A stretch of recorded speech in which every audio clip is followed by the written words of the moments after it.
සුබ දවසක් සියලු දෙනාටම. අපි අද අඹ වගාවේ මෑත කාලයේදී සීඝ්‍රයෙන් ව්‍යාප්ත වෙන යම් රෝගයක් පිළිබඳව ඔබ දැනුවත් කිරීමක් සිදු කරන්න තමයි සූදානම් වුණේ. ඉස්සෙල්ලම බලන්න මේ රෝගය ඔබ අඳුනනවද? ඒ වගේම ඔබගේ වගාවේ දැනට තියෙනවද කියලා.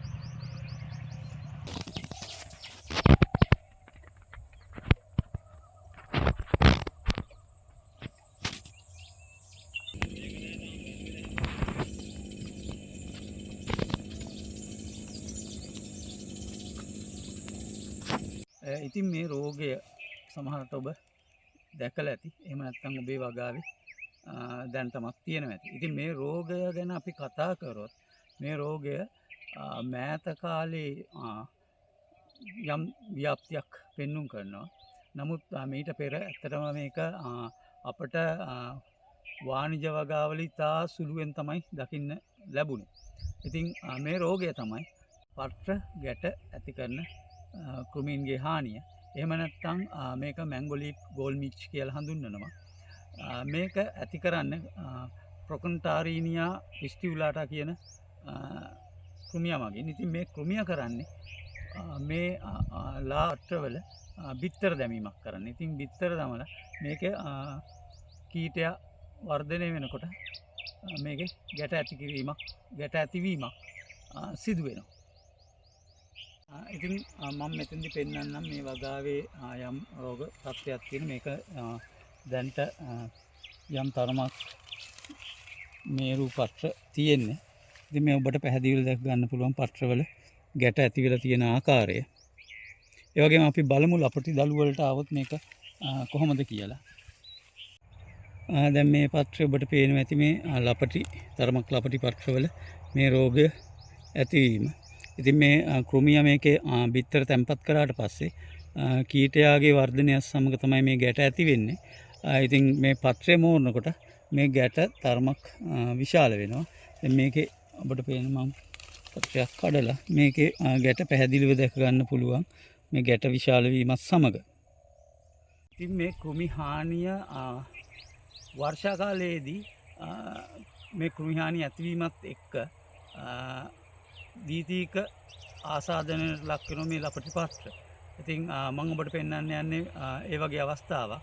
මොකද වර්ෂා කාලයේදී වර්ෂාවත් සමග මේකට දිලීර හානි ඒ වගේ හානි ඇති වෙනවා. මෙතන ඔබට පේන්නේ මේ රෝගී තත්ත්වය උස්සන්න වීමත් සමග ඇතිවලා තියෙන දීතික ආසාදන. දැන් ඔබට පේනවා ඇති මේ ගැට සහිත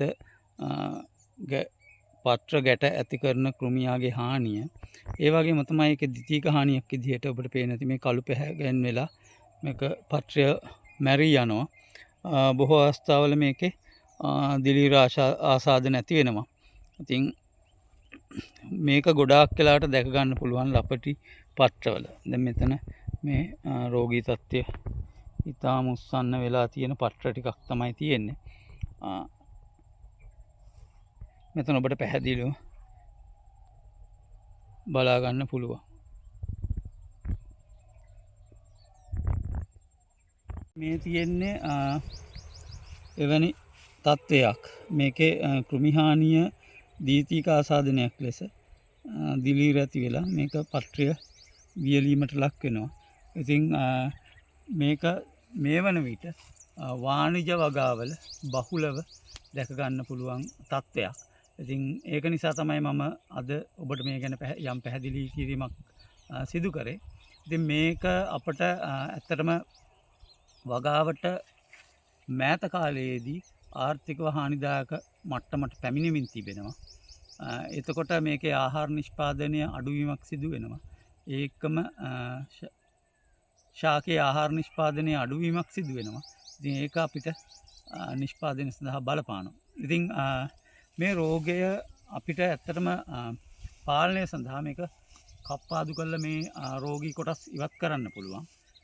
ඒක තමයි අපිට තියෙන පහසුම විසඳුම. මොකද අපි සාමාන්‍යයෙන් වාණිජ වගාවක් නම් අපි බොහෝ විට කප්පාදු ක්‍රම අනුගමනය කරනවා. ඉතින් ඒ කප්පාදු ක්‍රම අනුගමනයත් එක්ක මේක යම් මට්ටමකට පාලනය කරගන්න පුළුවන්. එහෙම නැත්නම් අපිට මේකට නිර්දේශිත කෘමිනාශක යොදන්න පුළුවන්. අපිට මේ සඳහා තයමෙතොක්සාම්, ඉමිඩක්ලෝපිඩ් වගේ කෘමිනාශක යොදා ගන්න පුළුවන්. නමුත් අපි මේ කෘමිනාශක යොදා ගන්නකොට සැලකිලිමත් වෙන්න ඕන මේ රෝගී පැතිරී තියෙන ප්‍රමාණය, ඒ වගේ පරිසර සාධක ආදිය.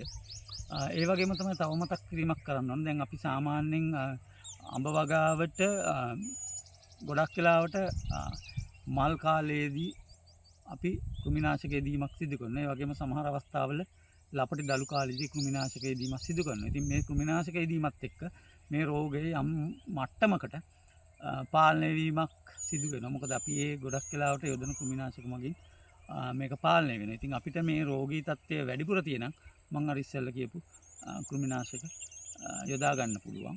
ඊට වඩා වැඩි මට්ටමකට යනවා නම් අපිට ටිකක් සැර අධික කෘමිනාශක යොදා ගන්න වෙනවා. ඉතින් මම ඒ ගැන ඔබට පැහැදිලි කිරීමක් කරන්න යන්නේ නැහැ.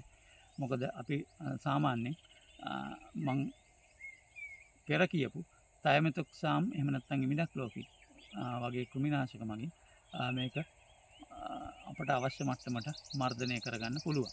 ඉතින් එහෙමනම් මම ඔබට මේ පැහැදිලි කිරීමක් කරේ ඇත්තටම මෑත කාලයේදී වැඩිපුර වාර්තා වෙච්ච රෝගී තත්ත්වයක්. එහෙමනම් මම අද ඔබෙන් සමුගන්නවා. ඔබ සියලු දෙනාටම සුබ දවසක්.